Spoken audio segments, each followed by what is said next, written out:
Major J. Oliphant.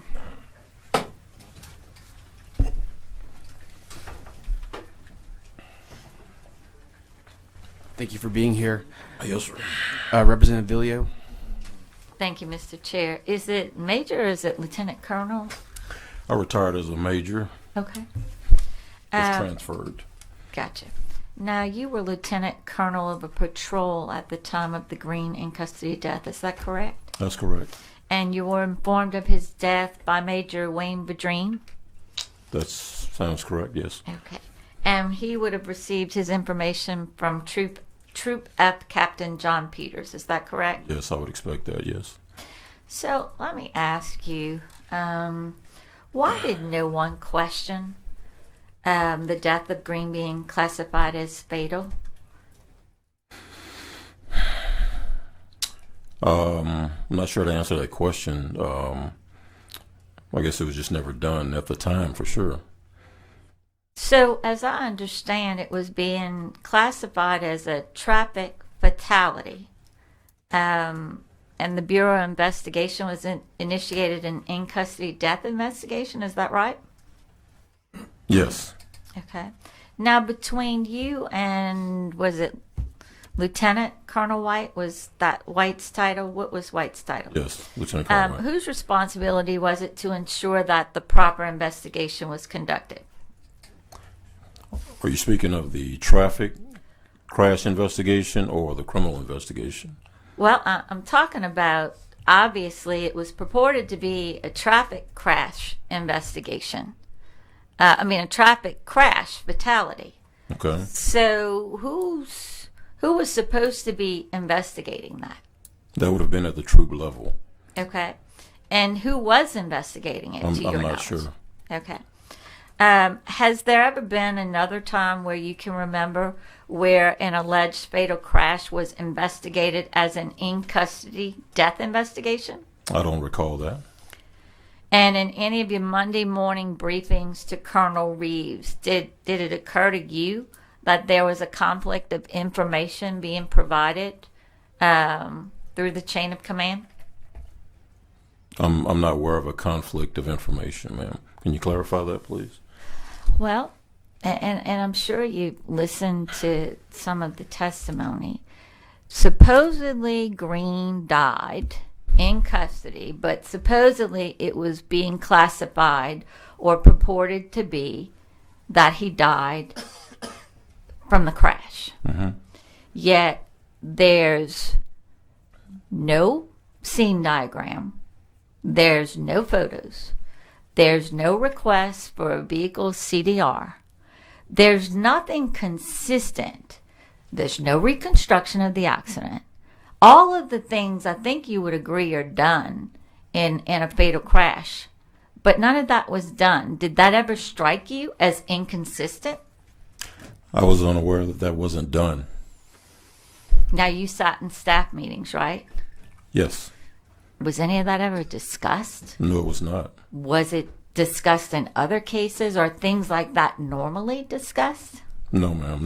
Not fatal crashes or crashes, so to speak, no. So who would have been responsible? Tell me, in the state police at the time Ronald Greene died, who would have been responsible to ensure that, hey, he died in a fatal crash, who would have been responsible to say, where's the photos? Where's the scene diagram? Where's the reconstruction? Where's the CDR from the vehicle? That should happen at the sergeant and the lieutenant's level, and it shouldn't make it past the captain's level if it's a fatal crash. And if it doesn't happen, then who looks at it at that point? If none of that has been done, does no one over them say this is a problem? I would recognize that as a problem for sure. And there is protocol regarding fatal crashes. There's actually a checklist that should have been followed regarding a fatality crash. You're correct. Were you made aware that Captain Peters was alleged to have told patrol personnel and Bureau personnel investigating the death of Ronald Greene that they were to hide the videos and not mention them in the report? No, I was not. Now, you were part of the Disciplinary Review Committee for the Greene death investigation. Is that correct? I'm pretty sure I was. I normally am. You're pretty sure you were. I mean, this wasn't an everyday event, was it? No, it wasn't. The only thing I'm think telling you you would is that remember? well, maybe not, because I sat in on many disciplinary review committees. So if I had to guess, yes, I was, but I don't specifically remember that particular DRC, as we call them. So here's my trouble. On May 10th, 2019, Colonel Reeves sends a text to the governor advising him of an in-custody death of an individual after a violent struggle. Because, as we understand it, that was protocol. So, is it protocol just to send a text and nobody question anything past that? Nobody in senior command question anything about what occurred in a violent struggle where a man dies? Where the autopsy report from that night says that he has head injuries that are inconsistent with a crash and were from a blunt object. Does no one in senior command question anything? I would imagine so, yes. But you don't recall? No, I didn't specifically, no. And why not? Because it was my understanding that it was in investigations. It had been transferred to criminal investigations. And so when it's transferred to criminal investigations, the people involved, the officers involved, just stay working in state police and nobody worries about that? Not in every case. Not in every case. It may have happened in the Ronald Greene case. I don't specifically remember what the status of their assignments were. No, I believe there was no change in their assignments. And therein lies the reason for my questioning. Mm-hmm. So as we look forward and as we now know what the videos showed, but everyone wants to testify that, oh, well, we don't do disciplinary reviews until after the criminal investigation is complete. Was that your understanding? That's correct.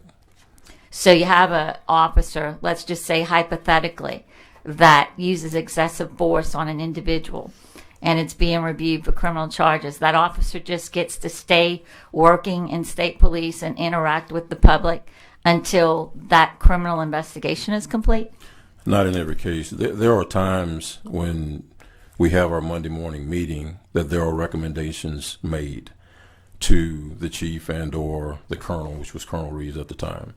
Colonel Reeves makes the final decision on whether someone is placed on administrative leave, they're given administrative duties, or they're allowed to go back to work. And I do not specifically remember what my recommendation was. Have you seen the videos from this incident? I'm sure I have, yes. Can you think of a worse case than this? Do you know of a worse case than this? I can't think of a worse case than this. It's a very, very bad case. Right. Yet there was no disciplinary action taken from the start. In terms of administrative leave, I guess not, no.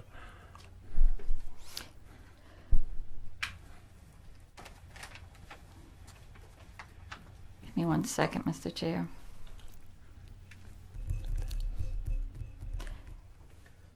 Now, at what point did you see, tell me which videos you reviewed. If I recall correctly, I saw just about all of them. Lieutenant Clary's video? I don't recall seeing Clary's video. I think I recall seeing Clary in a video, but I don't know if I saw Clary's video specifically. Okay, well, I've asked everyone this, and it strikes me odd. Mm-hmm. The governor did a press conference long before this incident, very proud of the fact that all officers were equipped with body cameras. There was full deployment. And I just question, and I wonder if you agree with me, if an incident like this occurs, there's a violent struggle, a man is dead, why no one would say who was at the scene and where's the video from every officer at the scene? Did you do that? No, I didn't. Why? Because actually that's not specifically my responsibility. That responsibility, once it goes to investigations, is an investigative function. troop commanders, troop personnel, they are compelled to, I guess, cooperate with any investigation in terms of evidence needed. Whatever is needed, investigative officers should have that information. But as far as following up to determine who was on the scene and who was involved, no, that didn't fall within my purview. So we notify, I say we, the colonel notifies the governor. I mean, is it just considered a matter of protocol? Oh, somebody died in custody after a violent struggle. Let's notify the governor, but let's not ask any questions. Let's not do any investigation from the senior command. Let's not worry about it. I don't understand why there's a protocol to notify the governor of an in-custody death after a violent struggle, but everyone in senior command is not asking any questions and not talking in Monday morning meetings about this one incident. Can you help me understand that? Well, it's not that we didn't talk about the incident. Initially, there were some conversations about the Ronald Greene matter. At some point, we watched videos and we did have discussions. However, when it went to investigations, that's pretty much when the discussions kind of ceased. When did it go to investigations? It was pretty quick, within about a week or so, if I recall correctly. A week of the incident? Mm-hmm. So y'all just stopped talking about it after it went to investigations? Well, we weren't getting any real-time briefings. I think we sat and watched the videos. And then after a period of time, which I don't specifically remember, there was no activity regarding the Ronald Greene matter. No discussion, no briefings. And normally we would get briefings in our meetings when there's new activity, when there's something new that has occurred since our last meeting. That's when they would kind of give us an update. Well, let's talk about that. August 2019, as I understand, state police met with D.A. Belton. And as I understand, D.A. Belton was going to refer the matter to the U.S. Attorney's Office for criminal charges. Is that not a new development that warrants discussion by senior command? No, it's not. It's not. No. Never has been. In any case. I can't tell you that. I mean, specific to that incident, when I found out that it was going to, from what I understand, it was Department of Justice. That's what I was told. And I think Bob Brown mentioned that to me. After a period of time, John Peters and or Wayne Vadrine contacted me. Amongst all of the things that was happening throughout the country, unrest, there were protests and that kind of thing. John Peters contacted me, or Wayne, one of them, and said, Colonel, there is no movement on the Ronald Greene matter. And it actually shocked me. It actually surprised me that there was no movement. What do you mean was no movement? What does that mean? It was at the DA's office. I'm sorry. It was at the DA's office, but there was nothing being done about it. They hadn't heard anything. So he asked if I would check with the senior command and see if he could contact the DA. Apparently he knew him. Contact the DA and see where we stood with that case. When did you see Lieutenant Clary's video? I don't know if I ever saw Lieutenant Clary's video. I'm sorry. Come on. I mean, Lieutenant Clary's video is the video that has opened this case wide open. It is the video that was essentially buried. I'm not sure even when that video was out. I left January of 2021. And at some point, I think there was an investigation by the new command staff regarding Clary's video. And why did you leave state police? Well, when Colonel Reeves announced his retirement, I contacted retirement, and I got 2 dates, January of 2021 and June the 18th of 2021. And I had a meeting with Colonel Davis, and I urged him to determine who his senior command staff was going to be. And during that meeting, he indicated that he had some concerns about August McKay. He indicated he had some concerns about Ronald Greene and also Keisha Domingue. Well, I reminded him that August McKay did not occur under my command. That happened when I was at Region 3. I was a major at Region 3. He also made mention that someone at this level indicated that there was a disconnect between the patrol supervisors and the troops, I guess, at this level, which I certainly disagree. He indicated that he had some concerns and he was considering making some changes. And at that point, I asked him, please make me one of the changes, because I'm not from Baton Rouge. Frankly, I don't like Baton Rouge. I'm from Natchitoches, Louisiana. That's where I live, and that's where I want to go. I want to go home. At that point, he advised me that, okay, he agreed he would be making the change.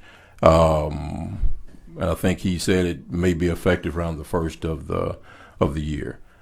After January the 4th, I think, is when it took place, I was transferred to the major's position, which is Doug Kane's old position, executive officer to the colonel, which I was allowed to work from home. I did an assessment on SWAT and mobile field force for the 6 months leading up to my retirement, and from there I retired. Let me ask you this. If you retired in January 2021, were you aware of the Lieutenant Clary video at the time of your retirement, or did you not learn of the Lieutenant Clary video until after your retirement? Ma'am, I don't recall that. I'm sorry. At what point, sir, was it your understanding that Ronald Greene died from a violent struggle and not from a car crash? Well, I'll tell you this. It's my opinion that he died from injuries sustained from the incident, whether it was the fatal crash and the ruptured aorta. I'm not sure if that's what the autopsy report indicates, but I do believe that that's what caused his death. The crash? In connection with the injuries sustained from the incident. When you say incident, do you mean crash or do you mean beating? Well, we can go with beating. I mean, that's what Hollingsworth said. He basically said that in the video. He beat him. So I don't have any issue with that. I mean, he's speaking from the grave, pretty much. So when did you learn of the beatings? At what point? Well, I learned of the incident in its entirety when I watched the videos, and if I recall correctly, it was within the week or so after the incident occurred. Perfect. So let me ask you this. Were you present for the press conference or briefings to the governor in 2019 and in 2020 relative to the death of Ronald Greene? I don't recall being at a press conference with the governor regarding this matter. Okay. Do you remember hearing of anything where the governor reported that he died from the traffic crash? I don't recall that, ma'am.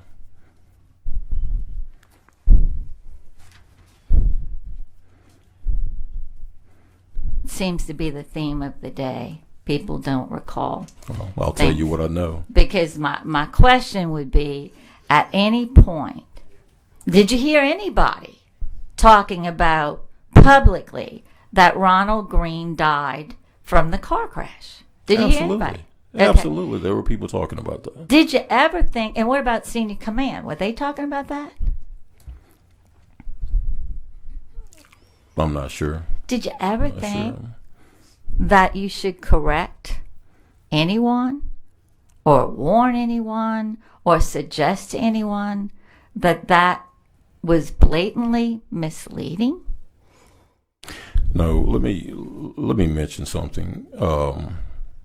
You talk about the crash, and I think one of the things that we were missing is there have been times where a crash will occur and someone will die within, I guess, the 7 days or so after the crash occurred, and it's worked as a traffic fatality. I leave manner of death up to the coroner's office. John Peters actually contacted me, and he mentioned some information regarding ruptured aortas. He mentioned some information regarding side impacts and that kind of thing. If I'm not mistaken, he actually sent me an email, and I forwarded it to legal for their review. However, I told John, I said, John, look, let's make sure we don't do this. The one thing I don't want to do is get into determining manner of death. That's for the coroner to determine. So that was pretty much a dead issue after that. Put aside manner of death, sir. Mm-hmm.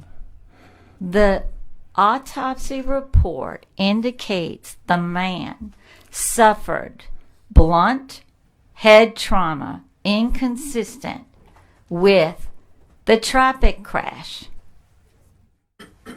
In any world that I live in terms of law enforcement, that's related to use of force.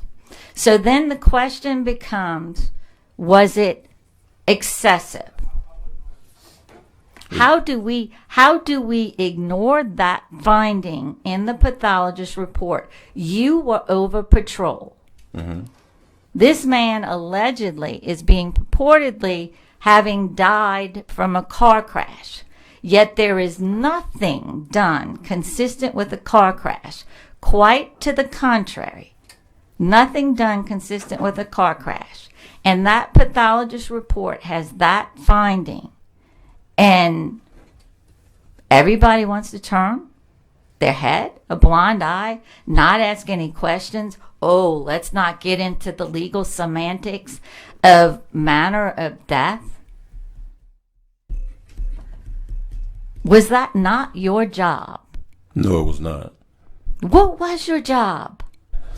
My understanding, well, I had a lot of things that I had to do. Manage 10 troops and deal with personnel matters. One of these troops was involved in this Troop incident. F. I'm specific. I know that. Yeah. I'm aware of that. You were managing that troop? Yes. Okay. And then that troop was involved in the investigation? Yes. And you were managing that troop? Okay. Yes. Okay. So in management of that troop, you asked no questions? Once it had been given to investigations, that's their responsibility. Yeah, it's the same answer. You're right. Right. I yield. Thank you, Representative. So when did John Peters email you this email you referenced?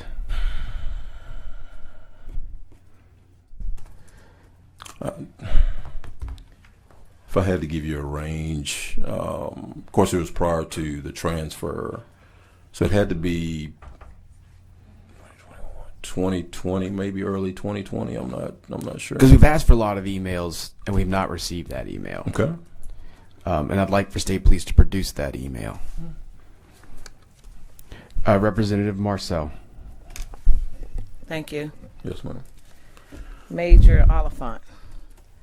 You said your duties, one of your duties were to manage the troops, the different areas, right? Yes. And resources, yes. And that included Troop F, Yes, right? ma'am. And so when this happened with Ronald Greene, you were the person over that troop. That's right, correct? Yes, Troop F fell under. Okay. And Yes, once for they gave the crash report that they did, well, someone died in custody, you had an opportunity to review that. I've never seen the crash report. That's not something that you do? No, it's not. It's not. No. So explain to me, if someone dies in the custody of state police and you're over that troop, what do you look at? That's usually a captain and major. No. function. I don't want to know what their functions is. I want to know when somebody dies in your custody, right? Okay. of the troop that you're over. As a person in the position that you are in, what do you normally do? What's the normal function? Because one of the things that we found in these hearings is that I've asked before, some of the things that happens in a fatality, like the tire tread tracks and all of that, that was missing. That didn't happen, right? So what do you do? What is your function? I'm sorry, what did you mean it didn't happen? Okay. I'm sorry. You just said you didn't have the crash report. In a fatality, that you're supposed to get the tire tread, whatever y'all call that, right? Yes. In a fatality, right? Am I accurate? Yes, in you saying are. that? Okay. In these hearings, they have said that did not happen. But you're telling me that you don't even look at the crash report. If somebody dies in the custody of the troopers that you oversee, that's not a function that you do. No, it's not. You're not. Okay, so I'm asking you, what is your function? This happens, say it happens today. What would you do if you were still the major? In a major's position, I would probably contact that captain. But from a lieutenant colonel's position, all of that information, if it's an in-custody death with a fatality crash, that information goes to criminal investigations, and we get briefed on it. But that's about So it goes to some criminal. of it. So it goes to criminal investigations, regardless of whether or not, just because it was in the custody of the police. So it automatically goes there. All fatalities. That's been my experience. And if it's an in-custody death, that's been my experience. That's been your experience. And you mentioned earlier, because I was a little confused about when you said you don't do you don't want to weigh in on the coroner's report, right? And you want to make sure the coroner does the coroner report and y'all do y'all's job, right? That's the conversation I had with John Peters, yes. That's the conversation. Okay, so would it be accurate to say if the coroner does not get the right information from your offices that you're over, then that's a problem? Because I think many times that we've heard that in this committee, that the coroner did not get all of the information. So who does that fall back on? The person over the troop, or do they discuss that with you? Or, it's just... That should have been at the troop commander's level. I would hope that the coroner would make an independent assessment of the manner of death, Okay, regardless of what came from the troop. But correct me if I'm wrong. The only way for him to make an accurate decision is to get all of the information. I mean, if I provide you only with certain information, you can only come up with certain things, right? I can agree with that. Okay. And so at some point, the coroner said that this was inconsistent of a crash. But I just heard you say you think it was the crash and the beating. Did I hear that correct? Yes, you did. I thought did. that's what I heard. So you still think that the absent Hollingsworth beating him and dragging him and all that, you think that he still would have died anyway? That's pretty much what you're saying. That's my understanding, but I don't know that. That's my opinion. I don't know that. No, I have not read it. Based upon what? Your understanding, but you got to base it upon something. You didn't read the coroner's report. You don't have the crash report. What you basing your opinion on? Well, I mean, I've heard conversations about how many reports were there? I think were there 2 coroner's reports? Yeah, the one that had to be corrected. Yeah, well, I think I was actually privy to the first one. I don't recall reading the second one. But we've been doing this for quite some time now, so I'm sure it's been in the news, it's been in the paper, all of these hearings. I'm sure have you watched any of the hearings or heard anything about the hearings? Very few. Or you've Very been in a few. vacuum? Because I haven't been in a vacuum, but Okay, I've watched good. very few of these proceedings. Okay, so then you would know that the coroner had to change the cause of death, right? No, I wouldn't know that. You wouldn't know that. No, Okay, well, where did you say you live in Natchitoches? I live in Natchitoches. Y'all have newspapers up We there? do. Okay, I'm Computers just and all checking. of that, but I hunt and fish. Okay. That's what I like doing. I get it. I'm just trying to figure out how everybody in the nation on CNN and everywhere else knows about this case, but you don't know what I'm talking about. That strikes me as a little odd. But anyway, let's go back to what your duties were. Once you said you viewed the video, when did you view the video? Which video are you talking about, man? Which one did you view? if I recall correctly, I viewed all of them except Clary's, I think. I'm So not sure. DeMoss's video. You saw that one, right? Yeah, but I to be honest with you, I can't sit and differentiate. But if DeMoss was to walk in here right now, I wouldn't know who he was. So I can't differentiate between what videos. I do recall seeing a video where Hollingsworth was on top of Mr. Greene and he was punching him. Okay. And I think we heard testimony earlier that.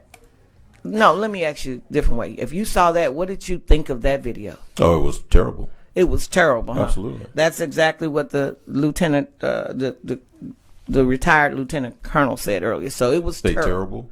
Well, he said it was. Let me go back to his testimony. Shocking. Yeah. Okay. Right.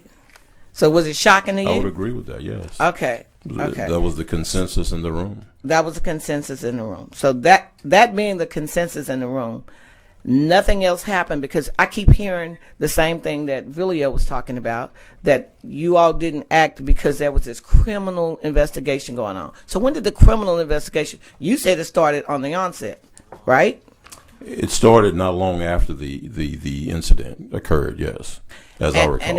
Is it the protocol of state police that when there's a criminal investigation and y'all viewing these videos, right? Mm-hmm. Everybody's looking at least a few of them. Y'all saw a few of them, right? Yes, the senior staff, yes. Right, the senior staff. That nothing else should be done to those officers while that investigation is going on. Is that what we're hearing? As I stated earlier, oftentimes there are recommendations made to the colonel in terms of administrative. And what was your recommendation? I said earlier, I don't recall that. I don't recall making or what the specific recommendation was. I've made a bunch of recommendations to Colonel Reeves over the but this is a pretty high profile case, and I would think that you would either know what your recommendation was, or that you would go back and look at it. You didn't keep notes of anything? No. You didn't keep any notes? No. Not specific to making a recommendation regarding that, no. Well, what notes do you have regarding Ronald Greene? I'm not sure if I have any notes regarding Ronald Greene, but I do have a diary or a journal. Yes. You have a journal. Yes. And so you don't think that, even though you thought it was shocking and terrible that you saw this, you don't think you would have documented anything, any recommendations, or who you would have been speaking to regarding the death of Ronald Greene? No. Which I call a murder, and you call a bad accident. Well, I think I agreed that it was a beating earlier. Both, but you said you thought both had something to do with it. Yes, if that's right. According to the coroner's report. The initial one that I did. The initial one had to be changed because information wasn't given to them, and once they looked at it, they said this is not consistent, is what the coroner said. And I'm good with that. I have no issue with that. So then we need to let those that go out of the window and stick with the one that, if you're going to stick with the coroner, let's stick with the last one that he had. Okay. And what did the last one say? I did not I don't recall reading that particular report. And nobody told you anything about it, right? No. Wow. Let me ask you something else. Are there published reports on officer-involved incidents? Published reports? I'm not sure I understand your question. Among the senior staff, do y'all publish any officer-involved, or verbal or written, about any officer-involved incidents? Is that anything y'all do? Are you talking about shootings specifically, or? No, not shootings. We didn't have a shooting. We had a beating, but not a shooting. Okay. I would imagine. Any reports on officer-involved incidents? Do y'all keep a record of those? I would think so, yes, but that's not something I'm involved in. I don't. You're not involved in that. Yeah. So you weren't involved in any of the meetings that we heard about earlier, where they had the upper staff in the meetings, Reeves and all of those people. Were you involved in those meetings? Yes, most were. if not all of them. I was most there. if not all of them. And what were the conversations in those rooms about it, specifically to Ronald Greene? As I stated earlier, when or upon watching the videos, the consensus was absolute disgust, embarrassment that officers spoke the way they did, the excessive force used. It was just an uneasy feeling in the room. An uneasy feeling. And yes. so when y'all got through with the uneasy feeling, was there any other recommendations that came out of the uneasy feelings? 'Cause Other than it going to criminal investigations. And if I recall correctly, Hollingsworth, I think he lawyered up, so to speak, and criminal investigations were not able to get the information from him.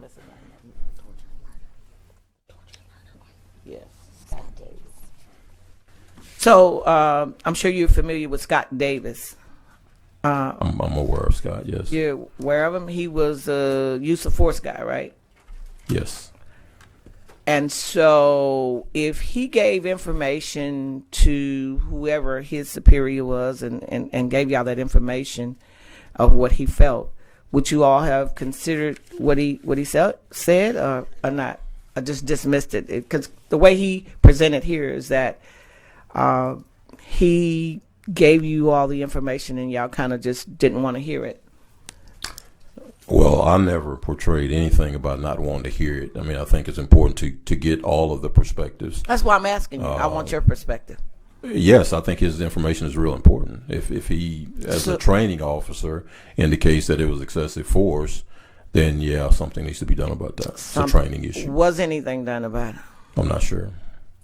It's a training issue. I'm not sure. It's a training issue. So I'm saying that the persons that were using the use of force, that he identified, that he felt something else should have happened, that officers should have been fired. Was anything done about it? And did you weigh in on those recommendations, sir? I'm sure I did. I mean, they gave everybody an opportunity to speak. However, I don't recall specifically what I said or what I recommended. And if I did, I mean, I would certainly tell you that. You don't recall? Right. Okay. Were you involved in the meeting with D.A. Belton? No, it was not. You were not. You were not asked to attend that meeting? No, it was not. And so, knowing what other videos have you seen? I don't recall seeing any other videos. You said earlier you thought you saw all of them except one. Now, I thought that's what you said. Other than Clary's? Right. I thought you said I saw a lot of videos. I said I recall seeing Hollingsworth on a video on top of Greene meeting him. I'm not sure how many videos there were. You're not sure? No, I'm not. And would any of that be in your journal? I doubt it. You're more than welcome to look at my journal. You and anybody else. I'm just wondering where you would keep your records of such important issues. That's what I'm wondering. Yeah. Since your memory is a little lapsed. You know, I got bad memory myself. But it's not necessarily lapsed, but it's been a while since I've been there and in that position and with the agency, so I don't retain those types of things. Were you scheduled to retire, or you just decided to retire? It's just, you know, it's just kind of amazing to us that almost everybody who was surrounded in the top of the Ronald Greene's death has either just abruptly retired or been promoted. Mm-hmm. One of them. Right. You know? Well, actually, I had contacted retirement upon learning that Colonel Reeves was going to retire. And that was after Ronald Greene's death, is that right? Yes. Okay. I had 27 years, and then I had 3 years of second annual that gave me as close to 30 years as I needed. So. Okay. So what are you doing now, sir? Just hunting and fishing? A little bit of that. Are you working? I haven't started working yet, no. Oh, okay. I was just curious because you said you just hunt and fish, and I know you don't read the paper much and you don't watch us, so I was wondering what you was doing in your spare time. Mm-hmm. Thank you. You're welcome. Thank you, Mr. Marzell. I do have a question for you. When you said you were in the room and y'all saw videos, do you know what date that was when you first saw the video? No, I don't. I would think it was within the first week or so of the incident. And who was in the room? It's usually Colonel Reeves, Colonel Noel, Colonel White, Colonel Barnum. I think maybe legal, Miss Faye Morrison. Okay. I'm not sure who else was in there. Okay. And who actually played the video? Like, give me. I'm because I got the logs and I'm trying to reconcile what's being said by everybody. You're in the room. What's the room look like? I know this is kind of silly, but give me a description of the scene is what I'm trying to figure out. Well, I guess you can say it's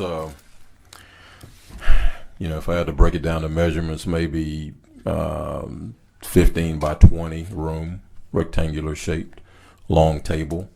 Colonel Reeves sits at the head of the table, and everybody else kind of sits around the table or at the wall. There's a television that's in the corner, and if I'm not mistaken, Internal Affairs came through and actually showed the video. Now, I don't recall whether they accessed evidence.com or they played it on a thumb drive.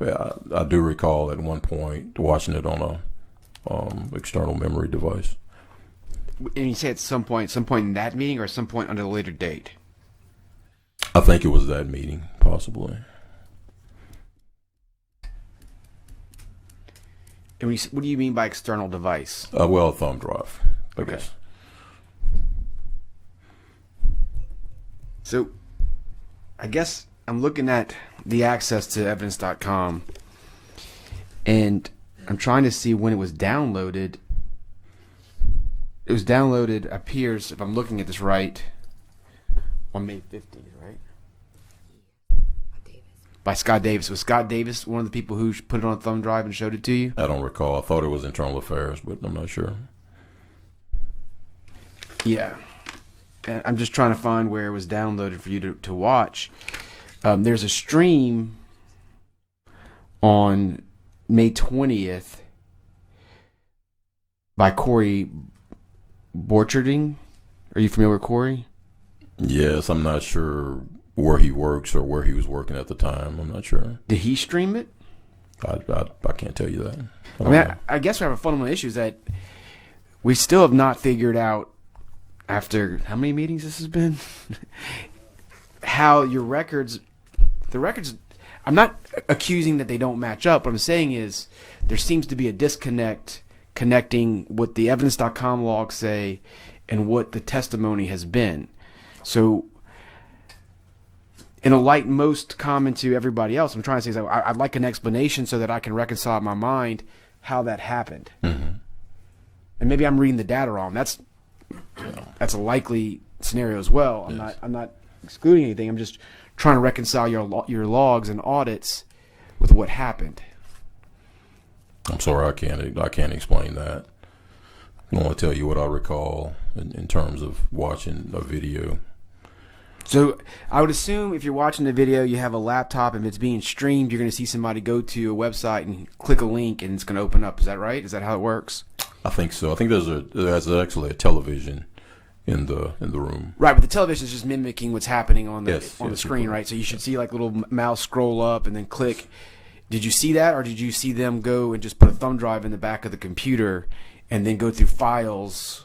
Like Microsoft files. I think it may have been a thumb drive, but I can't guarantee that. Okay, I appreciate that. Yes, sir. Representative Jordan. Thank you, Mr. Chair. First of all, how are you doing today? I'm wonderful. How are you? Good. Look, a couple of things. So let's start with one of the last things. You said you think IA was in the room. Who would it have been from IA?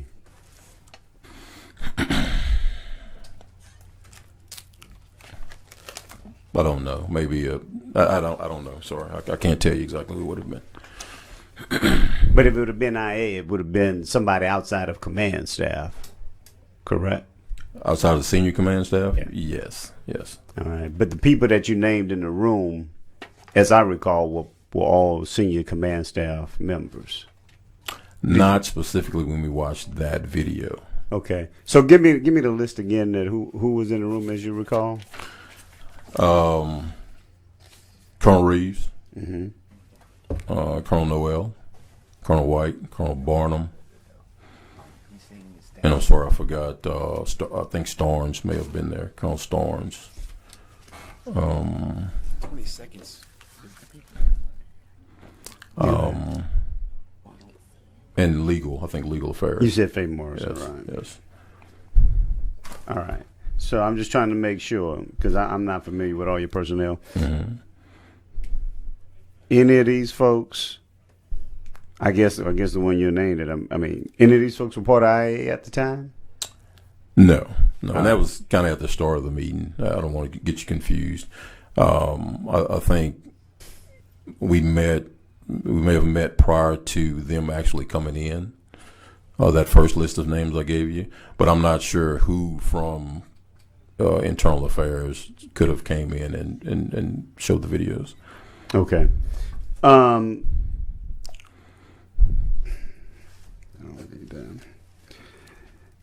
Go back to something about this when you were talking to Representative, I don't know if it was Marcel or Vilio, but one of them, they asked you about the crash report, and I assume that would be the Hollingsworth crash report, right?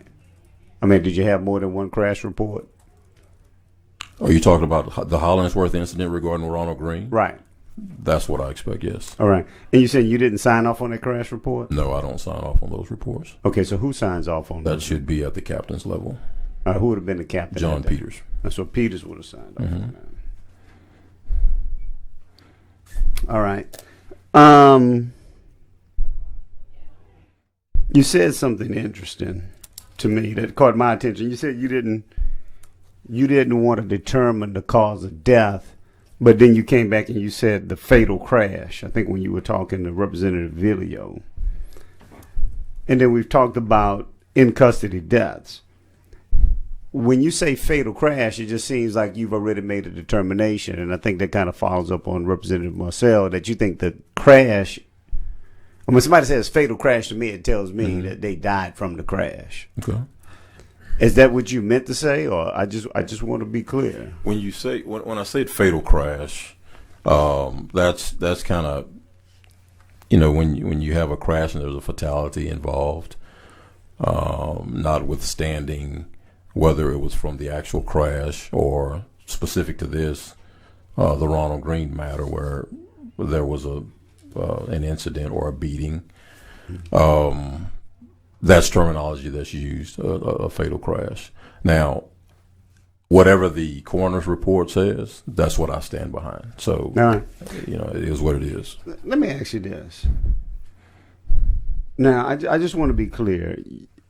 During the time of Ronald Greene's death, you were over road patrol? Patrol, yes. Patrol. Mm-hmm. All right. Would you have been over? Well, let me ask you.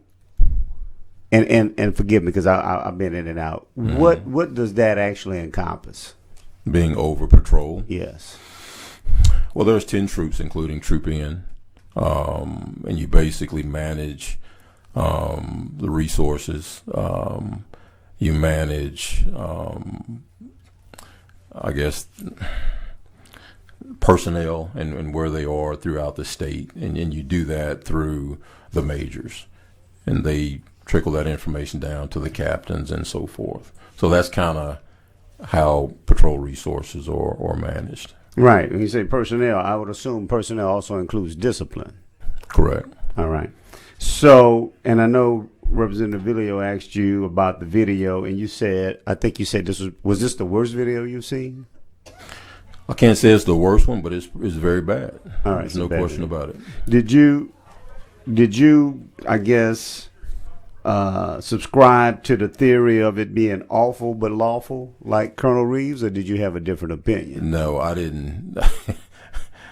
I don't even recall him saying awful but lawful in a meeting. That may have not occurred in I'm that not saying setting. I'm not saying it happened in a meeting. Yeah, but no, it was. I don't think it was lawful at all. It's certainly awful. No question about it. I think the officers need to be disciplined for sure. All right. Did you push for, after reviewing the video, did you push for Hollingsworth to be disciplined or arrested or what have you? I think when the matter occurred, and the decision was made to send it to criminal investigations. And it just kind of seemed like it just ran stale. Well, but I'm not asking about that, though. Well, I'm just working my way up to that. Okay, go ahead.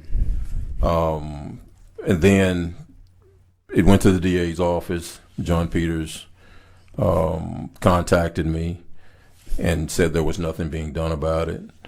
It was at the Department of Justice, from what I understood.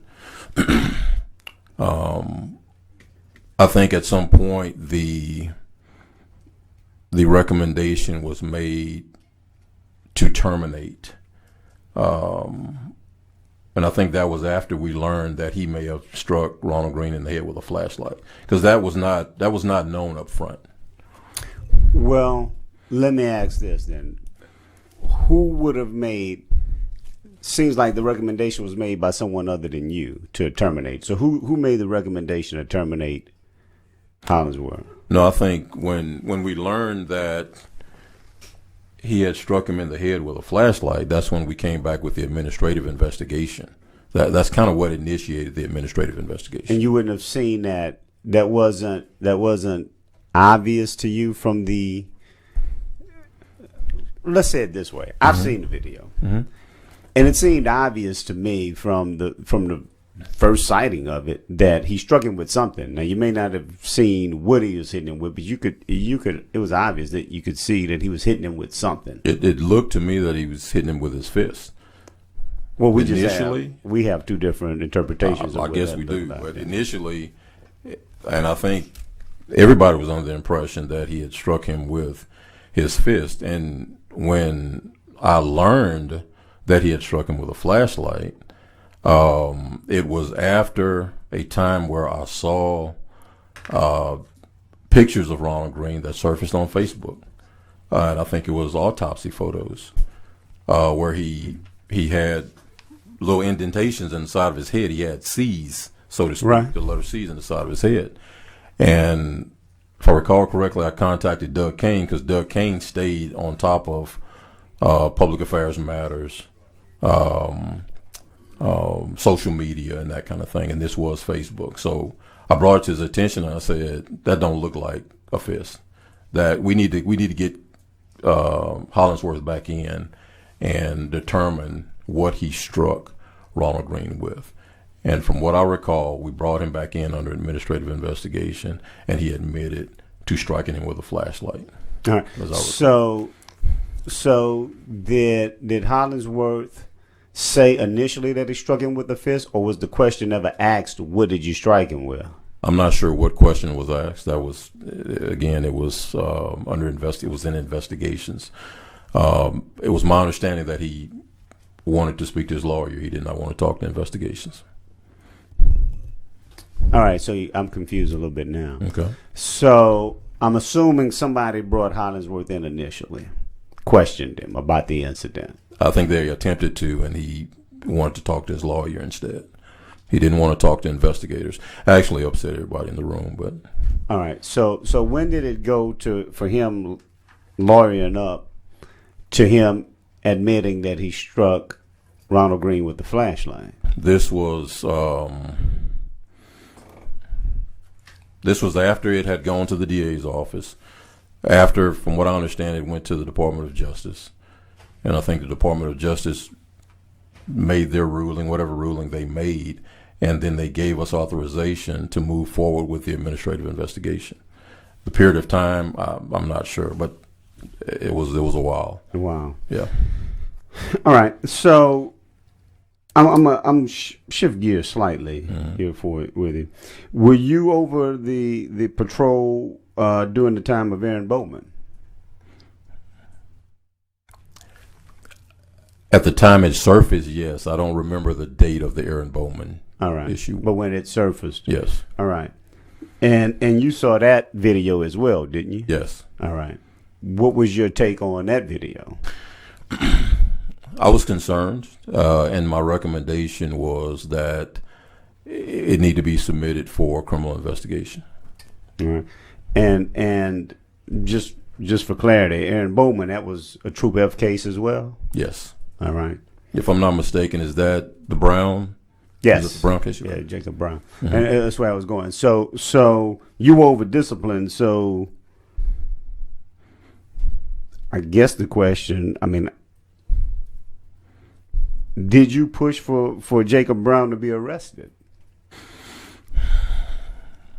I don't know what I pushed for, to be honest with you. After I mean, that's another thing that was recommended to go to criminal investigations. Yeah, So- but you over personnel, and you just told me you over discipline. So it's hard for me to reconcile that you would be over personnel, including discipline, and not recommend some type of discipline just because it's moved off to investigations. I mean, you have a say so, and it's I would assume next to Colonel Reeves or the Lieutenant Colonel, you have one of the final say so's. I mean, you'd be like second or third in that pecking order, wouldn't you? Well, we make recommendations. Colonel Reeves makes the final decision. Right. And So- you're asking me what specific recommendation I made for Brown? Yeah. I'm not sure. I don't recall. That was another one of those incidents. If I knew, I would tell you. Yeah, but look, I'm not really trying to be difficult, but I just find that, frankly, I find that unbelievable. Okay. Because this is your job. If you told me, hey, look, discipline and personnel, that wasn't under my guys, that wasn't under the scope of my authority, maybe I would say, okay. But I think anybody who would see either one of these videos would just have an opinion, even though we might not have any authority to act on our opinions, but we all gonna have opinions about it. And I'm sure you had an opinion. You had more than an opinion. Your opinion had some weight of recommendation on discipline. I agree. And these aren't cases whereas an officer was speeding in his unit and somebody reported it. I mean, these cases ended up with, in one, what I consider, and I think some of your own troops consider, torture and murder. On another case, the man was severely beaten.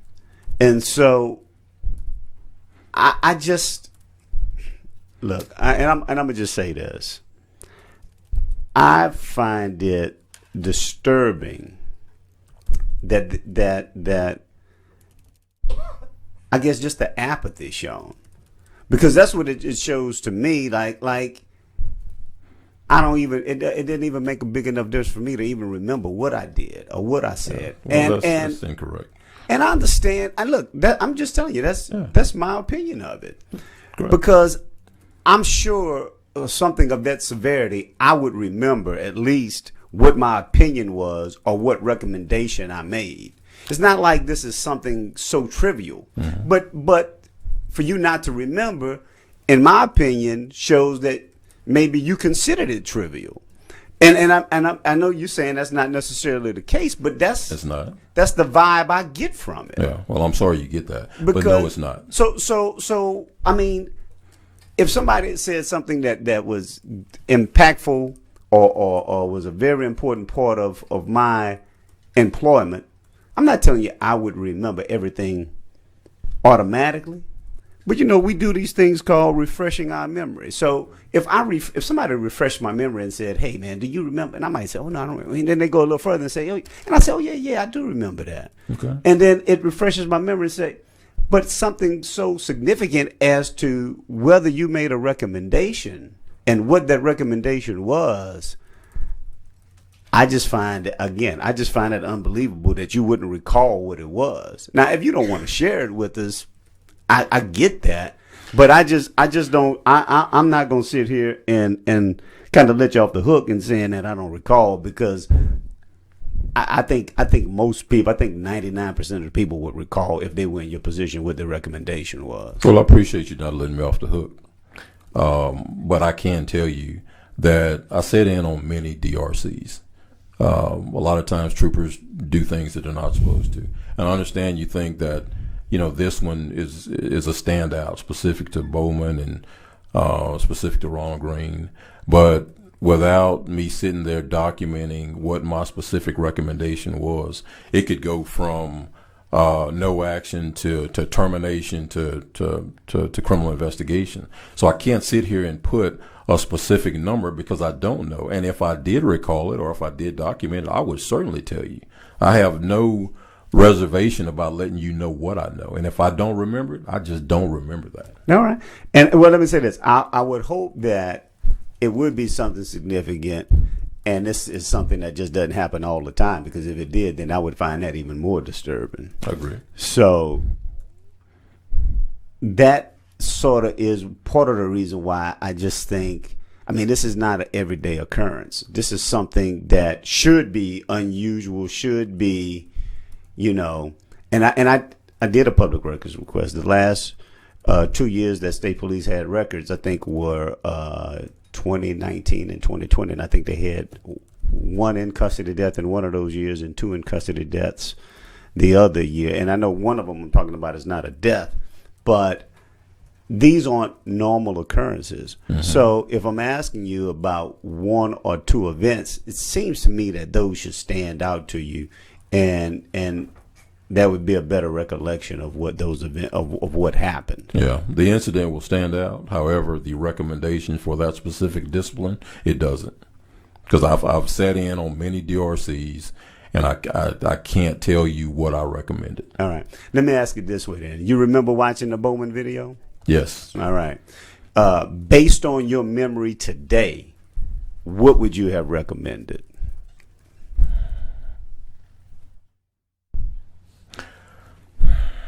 Some form of discipline, and possibly termination. Absolutely. All right. And I'm assuming, so ultimately, as I understand it, Jacob Brown was arrested, right? I think he was, yes. Yeah, but I did see that on the news, by the way. Yeah, all right. Well, good. And I don't think that happened until Colonel Davis took over. Or was named as colonel. I'm not sure of the date. All right. It just disturbs me. I just think that as someone who was over all the troops, including Troop F, and I think at least from what I've heard, the reputation that Troop F had well before this, that this stands out. And I just got to tell you, I appreciate that we can have people, African American men, that rise to the level of Colonel Davis and rose to the level that you rose to. Mm-hmm. But if we're going to do the same things when we get in those positions, then it really isn't any good to have us there. And so I just think that we all have a duty, a responsibility, and an obligation to do the right thing, regardless of race. But I think you understand that there's an extra burden and responsibility placed on us when we get into these positions. You're right. So to be negligent in that duty and not carry it out, I mean, just carries extra disappointment to it. Is that your suggestion, that I was negligent in those duties? Is that what you're saying? That depends on what you recommended. But since you can't tell me what you recommended, I don't know. Yeah. If you didn't recommend anything, I would tell you yes. I'd be very disappointed, and I'd say that you were very negligent in your duties. If you recommended termination and arrest, my opinion might be different. Okay. But since you can't tell me what it was, I'm making a broader statement as one of the few. Because let me ask you this: at the time, how many African Americans were in the command staff? In the senior command staff? Senior No, command it was staff. me. Just you? Yes. So you were the one. I was the one. You were the only African American that was in the senior command staff. Correct. And I know. I feel for the burden and the pressures. It's not lost on me that I'm sure you had to face as being the only African American male in that position. Right. So both black and white. And Representative, look, I appreciate your concerns. I'm not trying to limit your expression on this issue. I know it's important to you, but let's try and get it back onto what happened, facts, and my point is this. I think to evade the truth is something that is not only important as it relates to Ronald Greene, but as it relates to state police altogether, because what we're trying to do here is find the truth so that there is not another Ronald Greene. And I think not to express that, I would be negligent in my duties. I understand. I'm trying to just keep it focused on task. I understand. I'm fine right now. Thank you. I'm certainly not going to accept the idea that you think I'm evading the truth, because that's not the case. I'll adamantly deny that. Okay. It's not the case. Representative Bacala. Well, you're up now, Representative Villio. Thank you, Mr. Chair. Sir, your recommendation would be recorded in the Internal Affairs database, would it not be? I'm not sure that. I've never seen a recommendation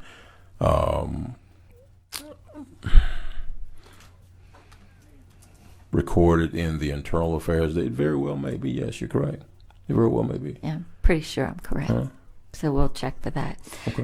One last question. Did the troop that you managed investigate this incident as a traffic death?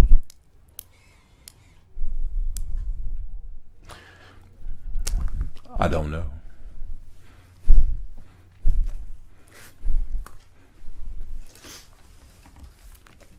I don't know how you cannot know, sir. Yeah, well, I don't. If I knew, I'd tell you.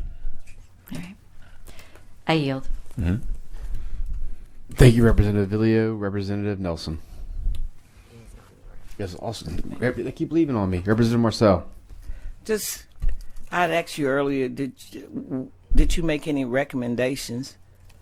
And you said you didn't recall? Recommendations for what? After you saw the video, did you make any recommendations?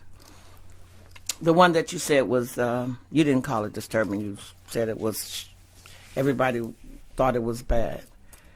Terrible is what I said. Terrible. I'm sorry. Yeah, terrible. Thank you. So you say you didn't make any, after you saw the terrible video, you didn't make any recommendations? At that point, no, there was Did you make no any requests recommendations. at all? Did you make any requests to anybody to do anything? I don't recall any requests that I made, other than it going to criminal investigations. So you requested that it go to criminal? No. Recommendations, if any. You recommend? There was no recommendation for discipline, but I agreed with everyone in the room that it probably need to go to criminal investigations. Okay, so you have you in the past made any recommendations that there should be any discipline on other cases? I'm sure, yes. But not on this one that was terrible, right? It's a trick question. No, it's not. Yeah, it is. Why? It calls for the truth. You recognize it? Do I recognize what? What I'm asking you. Yeah. Okay, let's try it again. Mm-hmm. In the past, have you made any recommendations for people who have used use of force as officers in similar situation? You made any recommendations for them to be fired or anything else? After any investigation, whether it be Initially. criminal investigation, no, you don't necessarily do that initially.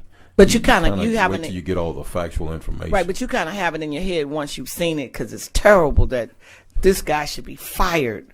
You know, because everybody wants their unit to be right. You want your officers to do the right thing, correct?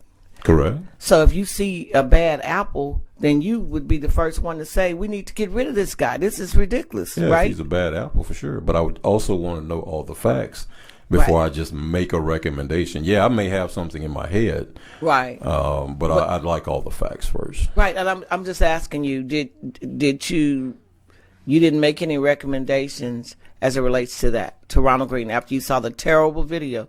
No request. No recommendations. Other than it going to criminal investigations, I don't recall making any recommendations. But or in the requests. past, you have made some. I think we've established what happened. Thank you. You're welcome. Representative Nelson. Hey, Major. Yes, sir. So I think you said earlier you were talking about what initiated the IA investigation to Trooper Hollingsworth, and you had said you saw some stuff on Facebook. Could you run through that really quick? I don't know if I was... Well, I recall seeing I think it was some photographs of Ronald Greene, the autopsy photographs, as it was identified, with shaved portions of his head, and there were seed-like impressions in the side of his head. So looking at it, it was difficult to believe that was just a fist. And so your impression up to that point, which I guess was in the fall of 2020, is that accurate? I would take your word for that. Yes. Yeah. So my impression is that the IA investigations were initiated about the fall of 2020 sometime. So it's like a year and a half after the actual incident. Mm-hmm. So your impression up to that point was that state police believed that he had been punched. Yes, that's correct. That was the general among everybody, was that Absolutely. He had been punched with a fist. Yes, sir. So my questioning on that would be in the autopsy report, right? So here's I know you just said you hadn't read it, but I would have hoped that somebody would have read it, right? So in the autopsy report, it specifically says, and this is the day after he died, essentially, or day after he was killed. It says there were lacerations on the head inconsistent with motor vehicle collision injury. These injuries are most consistent with multiple impact sites from a blunt object. And I'm not saying that you're not telling the truth, but I think that at the end of the day, somebody you would have hoped would have looked at that autopsy report and seen those pictures before that time period, so that sometime in that intervening year and a half, we would have had that discussion of, hey, I think something else happened here, and this was not done by a fist. And that discussion did not occur. That briefing did not occur. When I saw the photographs, that's when I learned that this may have been something more than just a punch to the head or punches to the head. That's when I learned. Now, regardless of what was going on in the investigative side, from the patrol side, this is when I learned that it appeared that it must have been something other than a fist. And they were under your command at that time? Who was that? Was that Hollingsworth was under you at that time when you learned of that, right? Yes. And so, there's not a normal procedure. I guess we've kind of talked about that, but there's not a normal procedure to say, hey, somebody is going to review the autopsy report. Somebody's going to look at this evidence and raise it to the command structure above these guys to say maybe something else should be done. That's because it seems like we said there's a criminal investigation. That seems to be the kind of the overarching why the delay occurred, was that there was a criminal investigation. And I think myself and the members of the committee, we kind of look at it and say there is a criminal piece of this that we have to look at. But at the same time, if you had somebody that, even if it wasn't murder or whatever, if it was just, excessive use of force or all these things, do you want that guy to continue to be out there, patrolling and doing all the stuff, interacting with the public, when or there's at least the allegation that might have occurred? And so it seems kind of crazy to me that, 6 months or a year and 6 months later, that was never raised, that nobody ever thought, hey, you know what, we should maybe look at the autopsy report and see what the coroner said about it. Mm-hmm. And so, my question to you would be, is there somebody whose job, the testimony that we've got before was, I think, Scott Davis. He said, I review all of these videos, and that was his job. He didn't know who he was supposed to report to. I think he raised some concerns, and it sounds like they didn't go anywhere. But he was just looking at the videos. He wasn't, outside of, I guess, criminal investigation was the only people that were really looking into it at that time. And there's no interaction between criminal investigation and kind of the actual command structure to recommend any of these things based on the other evidence that exists. Is that kind of what you're telling me? That's usually correct. There's very little. There are updates when there are briefings if there's new information. But as far as me, I can tell you once again that I was unaware of him being struck in the side of the head with a flashlight until Hollingsworth actually admitted it, from what I understood. Okay. Thank you very much. Yes, sir. Where did you see these autopsy photographs, by the way? When? No, where? Like, I recall it was on Facebook. There was a Facebook post of these photographs. Really? Yes. We have not been able to get the supplemental autopsy report, so Okay. I'm just shocked that this Surprised me too. Do we ever figure out how this ended up on Facebook? No, sir. I spoke with Doug Kane, because again, he was over public affairs, and they kind of usually stay on top of Facebook matters, social media. And once I advised him of that, I think he may have looked into it and reported it to the colonel and the chief, and from there, I'm not sure where it went. Okay, and I know I've asked you this already, but I want to make sure I'm clear on that. When did you see the video for the first time? Do you remember the date of that? Are you talking about the Hollingsworth videos? Any video you saw of the incident? If I'm not mistaken, within the first week or so of the incident. Within the first week? Yes, sir. Okay. At that meeting, you said Colonel Reeves was in the room. Had Reeves? Did you see it? Was Reeves seeing it for the first time when you saw it? I'm not sure. I think so, but I'm not sure on that. Okay. Thank you. Yes, sir. Representative Marcel, for a very brief question. Thank you. So, sir, Yes. you talked about the criminal investigation going on, and I was asking you, had you made any other recommendations for somebody to be terminated? You said not when you were, it was going to be a criminal investigation. You wouldn't make it immediately. So let me ask you something. A DWI, if an officer was involved in a DWI, right? Mm-hmm. And that would be an ongoing criminal investigation also, right? I don't think that would be a criminal investigation for state police. I think that's administrative. It's investigation. administrative? Okay. Yes. Do you recall Sheldon Perkins? Yes. Do you recall him being involved in the DWI? Yes. Do you recall what you did? What do you mean what I did? What you did when he was involved in the DWI? He was under your supervision. What do you mean my recommendation? Yeah, your recommendation, what was it? After the, and I know Sheldon personally, so yeah. After the report was done by Internal Affairs, if I recall, and brought to the DRC, if I recall correctly, I think my recommendation was termination. I think he was terminated. Now, and I could be wrong. I'm sorry? But I think he was terminated immediately, Mr. Perkins, for DWI. But I I could don't be wrong. recall it being I don't know. terminated immediately. But Okay. What about Michael Satcher? You remember him? yes. Okay. Do you remember what your recommendation was on him and when that happened? Would that have been a criminal investigation as well, since he was charged with domestic abuse, battery, and kicking the door of his girlfriend and beating her up? Would that have been a criminal investigation also? Would you consider that as a criminal investigation? Well, it's not for me to consider. I don't know if it was administrative or criminal. However, I'm not trying to cut you off because he gave me only a second. Okay. I'm just trying to figure out what you consider as a criminal investigation and when you act and when you don't act. So, because in this incident, after it became public to the media, then he was terminated. So I'm just trying to figure out what the process is of state police. That's all I'm trying to get to. Yeah, it's my understanding that he resigned, or was he terminated? Terminated. Okay, I thought he had Yes, sir. resigned. I'm sorry. You think maybe I did, but I thought he was terminated. But it hit the it had to hit the news first, you know. Mm-hmm. Yeah. Well, I know Michael Satcher, so Yeah, I'm sure you know all the troopers, right? No, You've I been there a don't. long time. You know a lot of them I know because many they've been of them, under but I your don't know all of command, right? them. It's like 750 of them. Right. no, I So you don't. know a lot of them. Let's though. keep But it thank back you. on task. I Thank you. appreciate it. Thank you.